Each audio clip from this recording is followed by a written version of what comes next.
아이들의 지각적 깨어남. 아이들은 지각면에서 가장 분명히 깨어난다. 강렬한 감각, 고양된 지각 상태는 아이들, 특히 어린아이들에게는 흔하다. 우리의 유년기만 들어봐도 알 수 있다. 그때는 세상이 얼마나 밝고 휘황찬란했던가. 그리고 별거 아닌 것들이 얼마나 이상해 보이고 얼마나 대단해 보였던가. 몇 년 전 내 어머니가 손주들에게 주겠다고 내가 어릴 때 갖고 놀던 장난감들을 다락방에서 꺼내 가져온 적이 있다. 그때 나는 흥미로운 경험을 하나 했다. 어머니는 집짓기 블록 상자 하나와 내가 껴안고 자고 했던 인형들 몇 개, 오래된 책 몇 권, 그리고 축구 잡지들을 갖고 왔다. 어머니가 그것들을 보관하고 있을 줄은 몰랐고 그것들을 마지막으로 본 지 30년이 넘은 것 같았다. 나는 그것들을 이리저리 살펴보다가 내 어린 시절에 기적 같은 세상 속으로 빠져들었다. 다시 7, 8살이 되어 꼭 그때처럼 그것들을 경험했다. 살아 숨쉬는 것 같던 그 장난감들이 나를 더할 나위 없이 흥분시켰지만 그 강력함의 정도는 사실 말로 설명할 수 없을 듯하다. 잡지들은 지금 보면 엉성하고 조잡하지만 나는 그 밝음, 풍성함, 색의 대비, 그림들의 한껏 고치되었다. 낡은 블록 상자를 열었을 때 어린 나에게 그것들이 얼마나 멋지고 탐나는 것들이었는지 생생하게 떠올랐다. 표면은 강택을 띄었고 부드러웠다. 서로 아기가 딱딱 들어맞는 모습은 완벽하게 그지없었으며 찬란한 빛을 뿜어내는 색깔 등 모든 것이 놀랍기만 했다. 그 블록들로 집을 짓고 자동차를 만들면서 내가 얼마나 흥분했고 행복했는지 분명히 기억났다. 나는 단지 어린 시절의 향수에 젖어 있었던 것이 아니라 그때처럼 그 장난감들을 실제로 경험하고 있었다. 그러는 내내 어느 정도 감각적 깨어남 상태에 있었던 듯하다. 나는 평소에도 내 주변에서 벌어지는 현상들이 얼마나 생생하고 아름답고 또 기묘한지 보고 놀라곤 하지만 어릴 때 내가 감각적으로 얼마나 더 깨어 있었는지 깨닫고 나니 상당한 충격이 전해졌다. 어린아이들과 시간을 보내다 보면 아이들의 지각 능력이 얼마나 강한지 알아챌 것이다. 나는 우리 첫째 아이 휴에게서 특히 그런 경험을 많이 했다. 휴는 자신이 감지한 것을 매우 시적으로 표현하는 아이였다. 한 번은 비 오는 날 유치원으로 가던 중이었는데 집마다 달린 배수관을 통해 비가 흘러내려오다가 바닥에 부딪히며 튕겨나가는 모습을 보더니 아빠 보세요. 비가 춤을 추고 있어요. 라고 했다.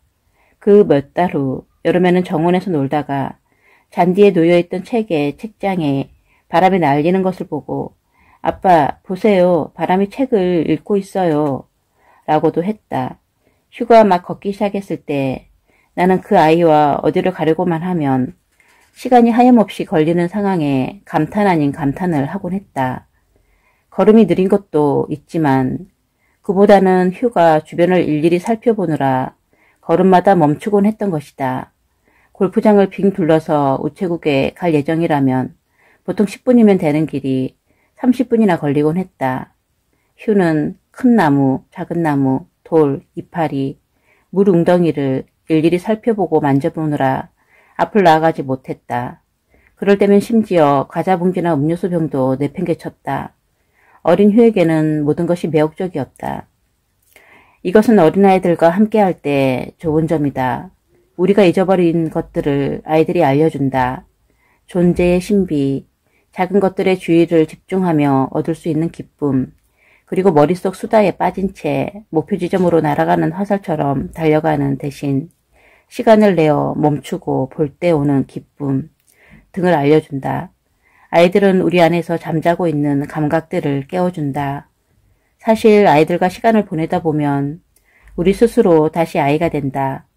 아이들의 눈으로 세상을 본다. 잠에서 깨어나기 위해서 나는 에드워드 로빈슨의 최초의 통찰이나 에드워드 호프만의 순수한 미래 같은 책들을 소개했다. 이 책들에는 어린 시절의 강렬하고 선명한 지각을 바라는 어른들의 이야기가 많이 나온다. 어린 시절 이들은 주변 세상이 보여주는 그 생생함과 기묘함에 늘 놀랐고 세상이 조화롭고 자애로운 꽂힘을 감지했다. 발달 심리학의 세계적 권위자 앨리슨 고프닉도 아기들이 실제로 우리보다 훨씬 더 많이, 훨씬 더 강렬하게 지각한다고 했다. 그는 시인과 과학자들에게 영감을 주고 우리 어른들이 때로 여행이나 명상을 통해 경험하는 경외감을 아이들의 강렬한 지각 능력과 비교했다. 여행, 명상, 낭만적인 시가 아이들이 경험하는 감정이 입에 입각한 직접 감각을 맛보게 한다는 것이다. 고프닉은 아이들과 어린아이들의 지각 능력을 설명하면서 등불의식이라는 말을 썼다. 이 등불의식이 매일의 파노라마를 생생하게 비춰준다. 그리고 고프닉은 그때 우리가 때로 종교적, 미학적으로 경험하는 엑스터시, 희열과 유사한 경험을 한다고 했다. 아이들이 왜 그렇게 강렬한 감각 능력을 갖는지는 이미 설명한 바 있다. 아이들은 우리 성인들이 경험하는 자동 지각 메커니즘을 아직 갖고 있지 않다. 강력한 에고 중심의 자아 체계가 돌아가는데 꼭 필요한 바로 그 메커니즘 말이다. 강한 자아 체계가 아직 개발되지 않았기 때문에 어린아이들의 지각 능력은 그렇게나 항상 강하고 직접적이다.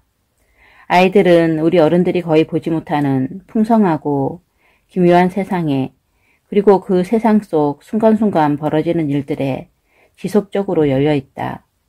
게다가 우리 어른들처럼 머릿속 수다에 빠져있지 않다는 것도 의미심장하다. 아이들은 분리를 느끼지 않으므로 자기 머릿속에서 자신과 얘기하지 않는다. 그래서 어른들보다 더 직접적이고 즉각적인 경험들을 하면서 어른들보다 더 세상 속에 살아간다. 그러므로 어린아이들은 현재의 자연스러운 상태에 있다고 말할 수 있다. 어디에 있든 무엇을 하든 아이들은 항상 그 순간에 집중하며 경험의 세상에 온몸과 마음을 던진다.